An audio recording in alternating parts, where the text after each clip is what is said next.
I think we all have wise men that we go to when we're not sure what the future looks like, or even the present, or trying to understand the past. And if you don't have one, you should have one. My wise man, one of them actually, is Avram Grant. Certainly, he's the one I go to more often.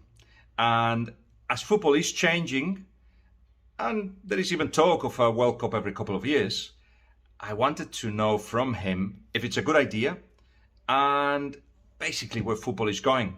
That's the theme of our conversation.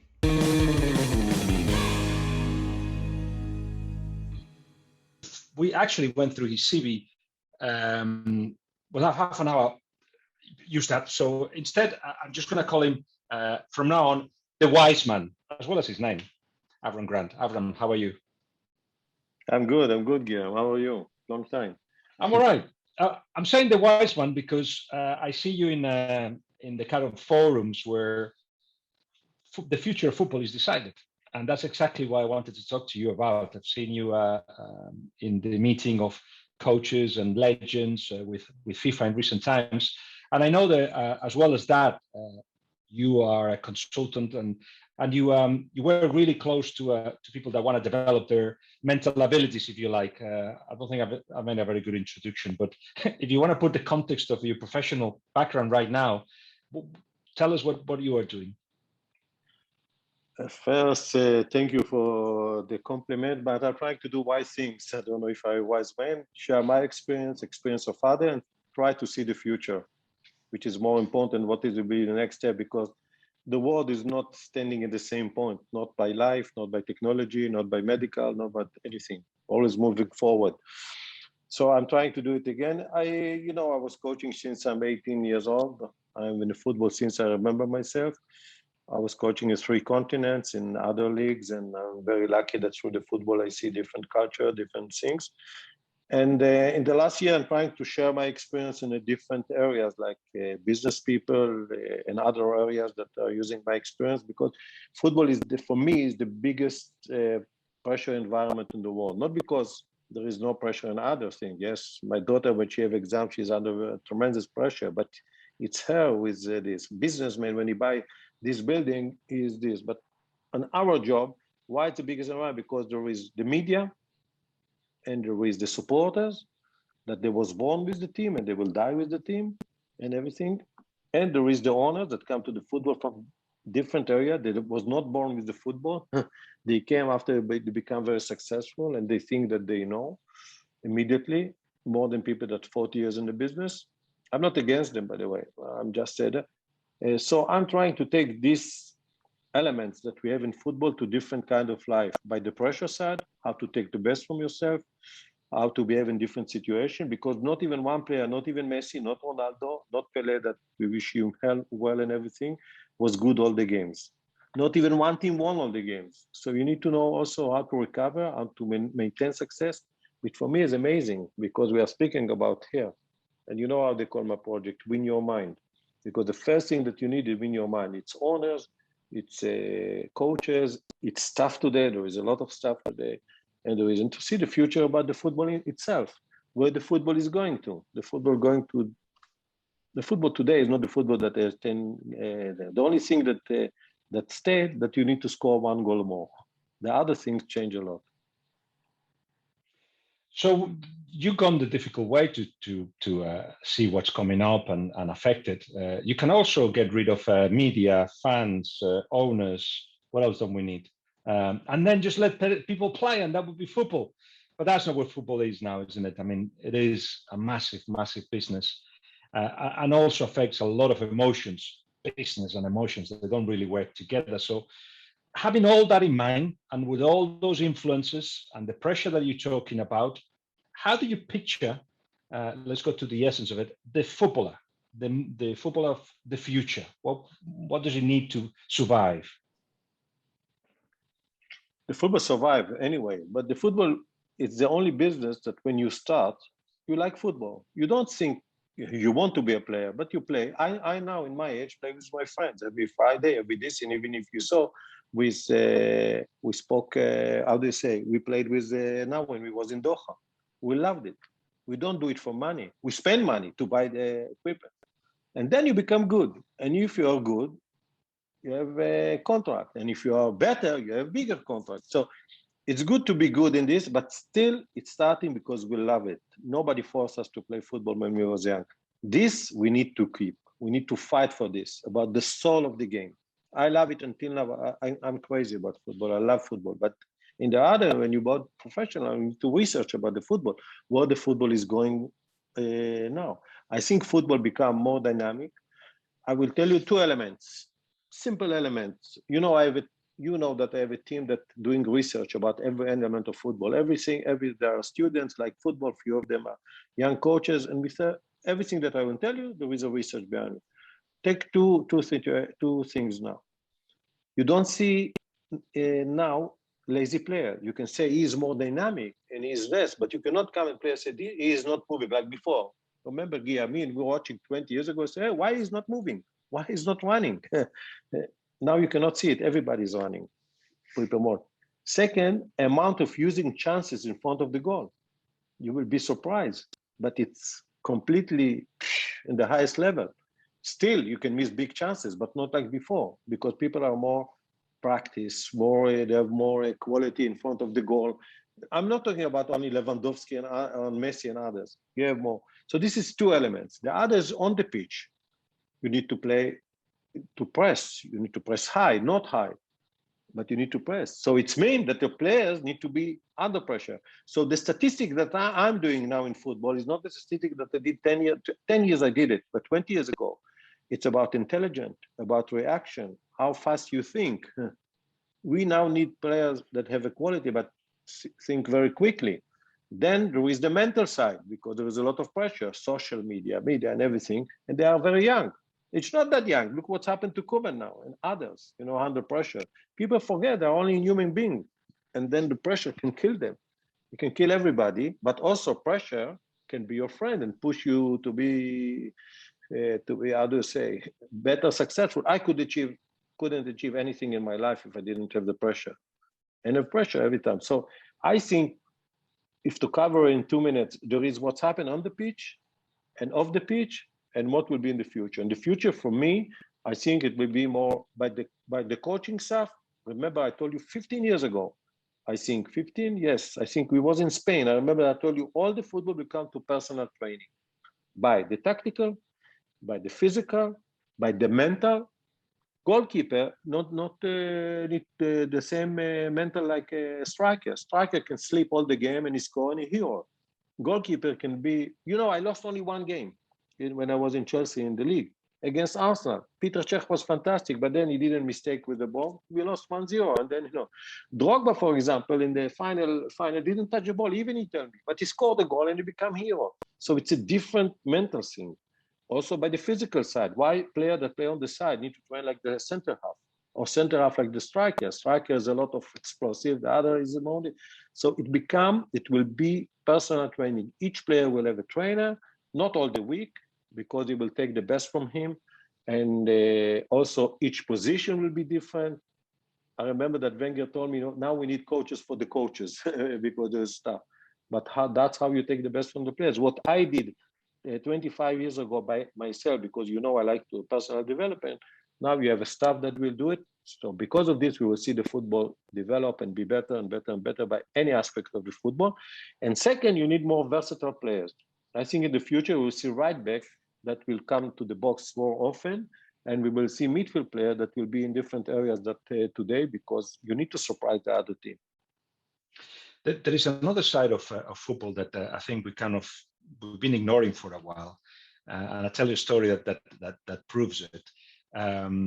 Is rest. We just don't study it. What?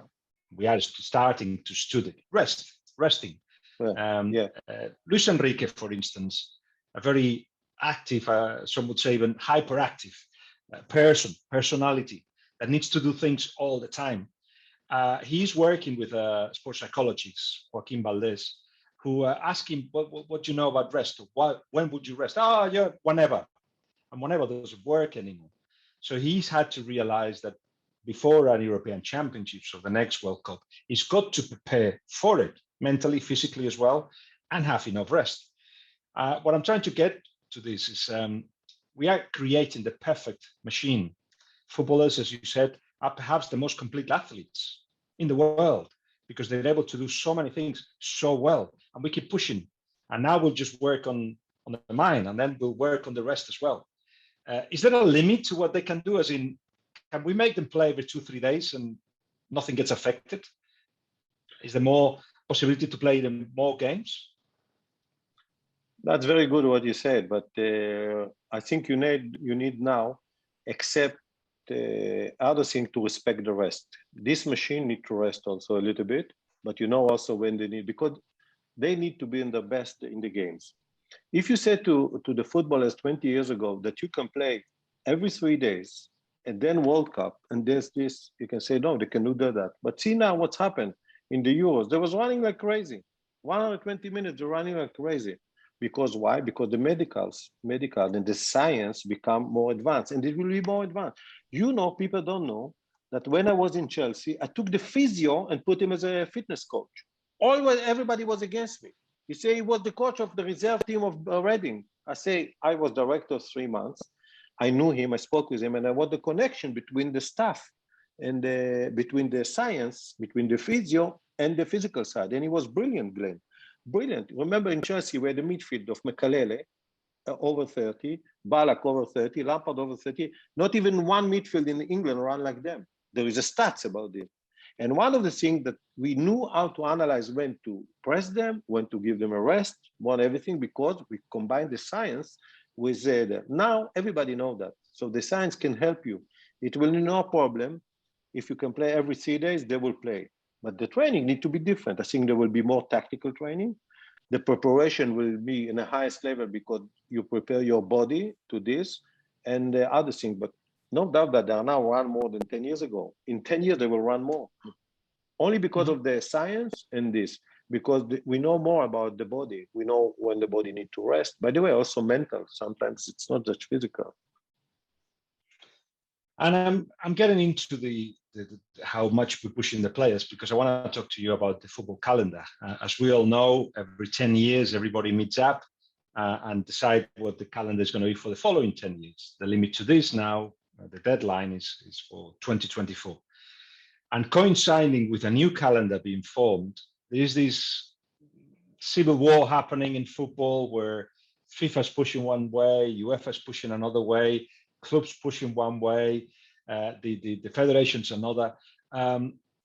Give me the context first. What do you think that is right now?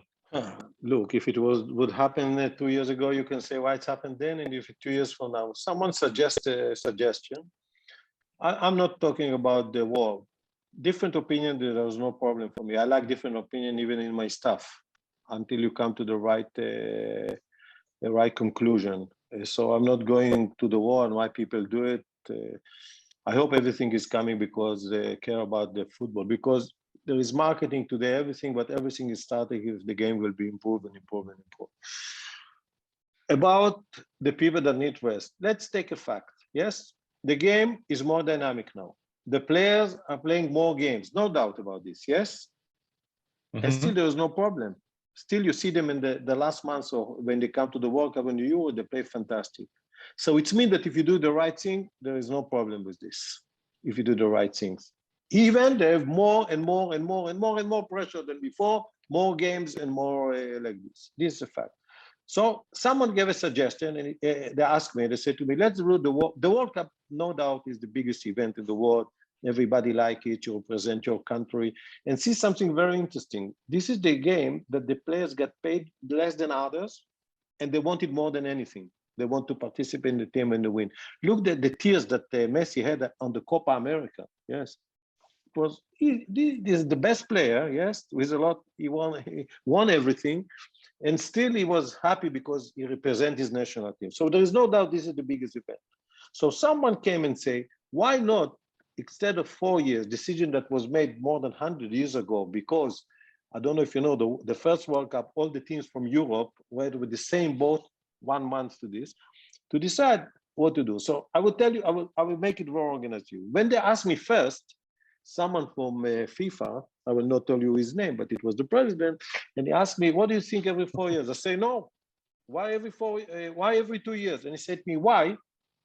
And then, you know, I'm sorry to say, when I started in football, I explained to the players everything, why we pressing, why we press here, why not. And people say to me, don't ask why, don't ask them, tell them to do. But today, so when he asked me why, I didn't have an answer. I said, I'm used to it. Okay, but we was used to other things. And then I say it will lose prestige. And someone tell, but the Champions League is every year. Don't lose prestige. Still people exciting about it. So because someone decided 100, maybe he decided well, yes? Maybe we need to do it every 6 years, but you will not lose prestige. People like it. But what is the advantage of this? I know that the calendar is a problem, but I have solution also for this. The advantage that, let's say, first take a player like Balague. Balague missed the final of the World Cup in 2002 with two yellow cards. He missed the World Cup of 2010 because he got injured, by the way, the game against me, even he was one of my favorite players against Portsmouth, and he missed it. So now we needed to wait 4 years, but he cannot. He was 30 years old. So we have more opportunity, and many players like this, that so they have every 2 years. Second, more chance to the small teams to qualify. Third, more chance for the big teams to win, because you see the celebration. My son was in the final, Daniel, and he didn't want to come to the final in Moscow. He said, I think France will win. 3 days of celebration, because this game can make all the, when you win in a club, and I was in club, you are the club, here is all the countries. So I think it's more opportunities. It's a more positive thing. Then we have the calendar. What we will do with the calendar? Okay, this is an issue that we need to deal with, but I always start from the idea. Even when I remember that one of my assistants said to me, I'm sorry about the analogy, he said to me, oh, we cannot make this player to play because it's a problem. I said, no, we start from the ideal, and then we find a solution for the problem. So I said, the ideal, I think it's good. Need different state of mind, need to think. But and then we need to do, calendar is a problem, but there is someone suggests a calendar that they have less games. Because now there is a lot of games that are more meaningful. With all the respect to UEFA, which I understand, I'm from Europe, yes. What is this Nation Cup? I didn't understand it. You know, Israel qualified from the 5th place, almost become, if they beat Scotland, they will be in the, nobody understand it. The people like to do more meaningful games. So no, and I tell you as a national coach, nobody care about the friendly games anymore. You're absolutely right, and you shouldn't complicate football, because then that's when you lose the audience. The simpler, the better. World Cup, you know, everybody fights. It's for the nation, and I agree with you that every 2 years it'll be a lot of fun. But it's also I must stop you. You know, normally I do TV the last 30 years in the World Cup, and my favorite is the group stages. To see the small countries that came coming first time. This is, you cannot imagine. You can imagine. In fact, we can look at the things that definitely will benefit the World Cup. We tend to look at everything, where I stand in Spain, England, with a very Eurocentric view. The World Cup means a lot.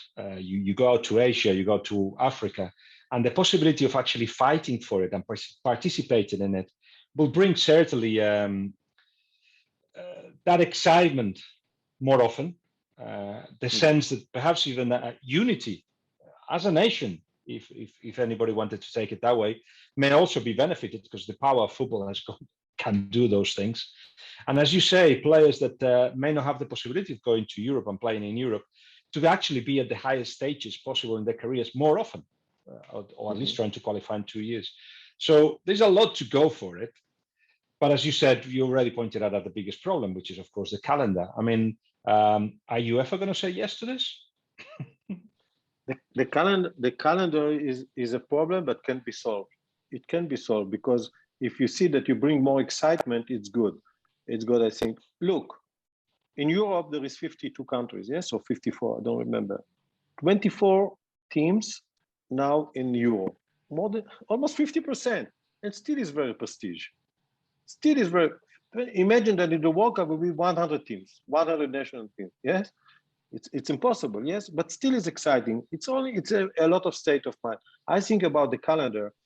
If you find there is a solution, you find a solution that the players after will have a rest of 1 month, it will be great. By the way, few of the players will have more than 1 month because only two teams come to the final. So the team that participates only in the event will have 1 month and a half, which I think it's enough. Of course, need to be find solution for this because the performer is the players. You need to give them the rest that they needed, but there is a solution for this. If everybody will come together and decide, let's make more excitement to the football, they will find a solution, including UEFA. UEFA is doing a great thing. I was in the last tournament was fantastic, I think. Even it was in many countries because I was in few games and more than this. But you see what's happened, people say to me about England, all of England was under strike before the semi-final and the final because people love it, yes? So we need to give them more joy to the people. I think it's good for everybody. Again, about the meaningful, I was also thought about this, but see Champions League every year, NBA, my favorite, every year, they call it the champions of the world, yes? People are very exciting. Yeah. The cynicals out there, and not so cynicals as well, they say, yeah, it's for FIFA to have more money. The way they talk about it is like if they were going to keep it in their pockets, actually FIFA distributes the money, a percentage of it anyway, to nations that couldn't raise it any other way for them to have their own pitches. And there is a lot of good being done with that money. But obviously you need the backing of big corporations, of big brands and money coming into the game. So you think that is still something good for football if that happens, if it becomes bigger as a money business? Look, I'm in FIFA now. I'm not, but I'm part of it, and I can tell you that they want to use the money. Look, FIFA have 211 countries, and part of this is to give more chance to the small teams to go. And when you give a chance to small teams, they need to be in the level. So we are working about this to do, more criteria of coaches, of pitches. I came from Africa. I was in Ghana. I was in other places in Africa. I love Africa because there is a lot of talent, but still need to be more criteria for pitches. I was in many countries in Ghana. There is no good pitches. So the money, I suggested, and I think there need to be some criterion that the team, the country need to develop the pitches, develop the coaches. Good coaches bring good students, develop the staff around. Everybody know the importance of the staff around. When I came to Ghana, the first thing that I did, I bought a physio that was with me in Chelsea. It was fantastic. More money, and they use it well, and FIFA want to use it well. It will be if there will be more money, because there is also, remember, there's more expenses and everything. We'll use it for the small countries to develop the football, and I think everybody will be happy. Look, Guillem, you like the football, me like the football, the people are listening. It's still the biggest game in the world. Let's develop it. Let's give it to everybody the chance to be a good football player. We're just finishing, and I think you just touch on really what's dividing those decision makers in football. On one hand, there is this idea by FIFA to take football everywhere. At the end, a very socialist idea, if you like. And UEFA, am I understanding that they're probably thinking more of their nations? They don't want to share their players and share the clubs with the rest of the world. They're thinking more of themselves, and it's more an egotistical approach to football. Is that the big division? I think, I'm a big fan of discussions, open discussions about everything. I don't think that UEFA is against the football. I don't think so. I think also they want the good of football, and I think it will be good for them also. I think people need to think together and sit together and look for a solution. No doubt that people today looking for more excitement, more meaningful games, more excitement, supporters and everybody, and even football players. They want to be in the highest level to show themselves.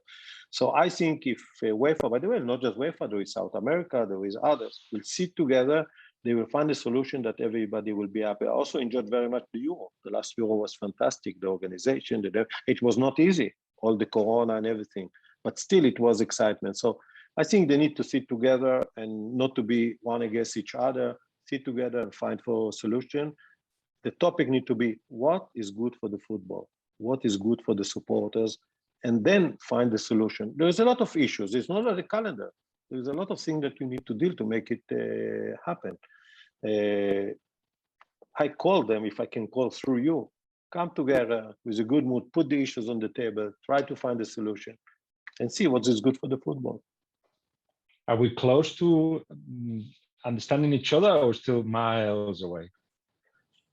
To be honest about these things, I don't have enough knowledge, because I have friends in UEFA and now I did what I did for FIFA, which I was very impressed with the people there.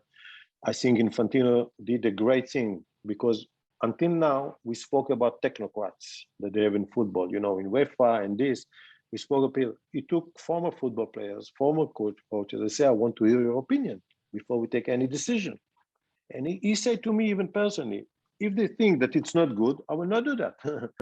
But all the players that was former players, fantastic. Was Ronaldo, amazing guy, Peter Schmeichel, Tim Kyle, Omonica, who has other, sorry if I forget someone, Sami Khedira that only now finished football. I don't know why he finished. He could play a few years more. And Materazzi and others, and Arsene Wenger, people that came from the football. I was in 3 continents, and also for small country, where the goalkeeper of Oman was there. Nielsen from New Zealand, Tim Kine from Arsenal. So different opinion, and was all the subject on the table. And he said, let's hear them and go and decide it. So I enjoy it, because I think this is how you need to do things. Take the people from the pitch that cover and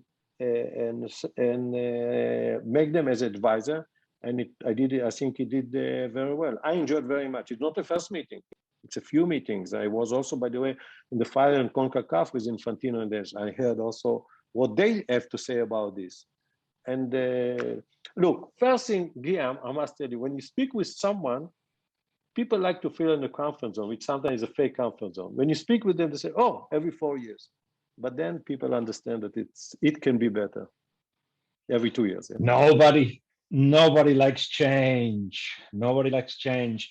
And the debate that you're suggesting gets people really nervous. I think it's fascinating. It's a fascinating time for football, because things can happen and are going to change, and are going to change in our time, and we may just be able to affect it. Talking to you is a way to affect it. You are telling us that position that you've got, which is very clear.